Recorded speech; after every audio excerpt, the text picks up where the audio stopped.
Welcome to my YouTube automotive channel. In today's video I have a 2010 Dodge Nitro and I will show you which fuse and which relay to check in case your Dodge Nitro is not starting or if you have starter issues. This video will apply to Dodge Nitros made from 2007 all the way up to 2012. Both the fuse and the relay will be located in the main fuse box under the front hood, which is located right here next to the battery.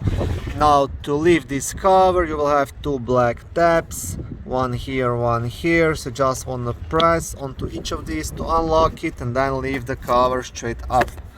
On the back side of the cover you will also have a small fuse diagram. I'm not sure if you can see it, it's quite sunny outside, but it's right here.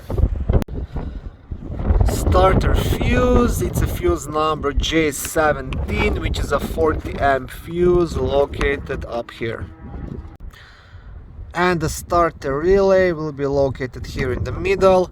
Now the best way to test it, just try replacing it with one of the other ones of the same kind and see if it makes any difference. If it does, then just buy a new relay, it's maybe $5-6 and have it replaced.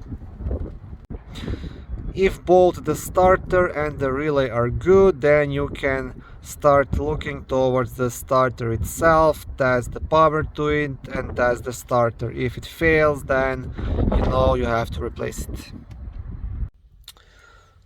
Okay, thank you for watching my video. I hope it was helpful and educational. If it was, please like it and consider subscribing to my YouTube automotive channel. On my channel there is lots of how-to videos, do-it-yourself videos, car reviews, product reviews and other similar automotive topics.